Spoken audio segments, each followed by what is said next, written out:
আজকে ফ্যাসিস্ট হাসিনার সহযোগী সাবেক অবৈধ মন্ত্রী দীপু মনি, হাসানুল হক ইনু, রাশেদ খান মেনন এবং সাবেক আইজিপি সদুর আব্দুল্লাহ মামুন এবং আনিসুল হক ও সাদেক খান সহ প্রায় 10 জন ফ্যাসিস্ট সহযোগীকে আজকে বিজ্ঞাপনতে হাজির করা হয়।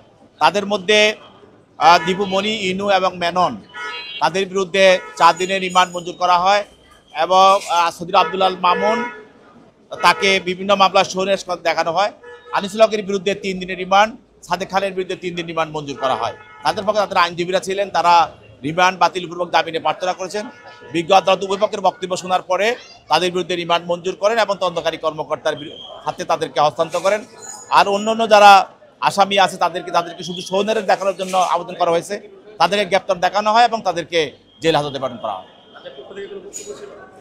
তাদের পক্ষ থেকে তাদের আইনজীবীরা বক্তব্য রেখেছেন, তাদের রিমান্ডের বাতিলের বক্তব্য রেখেছেন। আর তারা বলছেন যে আমরা বক্তব্য দিলে রিমান্ড বেশি হয়, এই ধরনের বক্তব্য তারা দিয়েছেন। আমরা উত্তরে বলেছিলাম যে আমরা তো কখনো প্রসিকিউশন পক্ষ থেকে আমরা কখনো বলি নাই যে 10 দিন রিমান্ড চাওয়ার পরও 2 দিন জজ রিমান্ড দেন, যেটা অতি ফ্যাসিস্ট আমলে আরও বেশি রিমান্ড দেওয়া হইতো।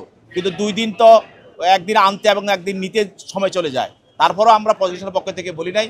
আদালত যা মনে করেছেন, যা ন্যায্য মনে করেছেন, যা ভালো মনে করেছেন, উনি তার ন্যায় নীতি অনুসরণ করেই উনি রিমান্ড মঞ্জুর করেন।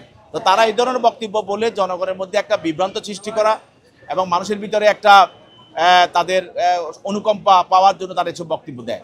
এটা আদৌ এগুলি সঠিক না, কারণ আদালত যে ধরনের আমরা রিমান্ড চাচ্ছি, যেহেতু প্রয়োজন, তার থেকে কম রিমান্ড তাদের বিরুদ্ধে মঞ্জুর করছে। তারপরও আমরা এই নিয়ে প্রসিকিউশন পক্ষ থেকে আমাদের কোনো প্রশ্ন নাই, কিন্তু আসামি পক্ষে যে প্রশ্নগুলো করা হচ্ছে এগুলি টোটালি জনগণের বিরুদ্ধে একটা বিভ্রান্ত সৃষ্টি করার জন্য বলা হচ্ছে।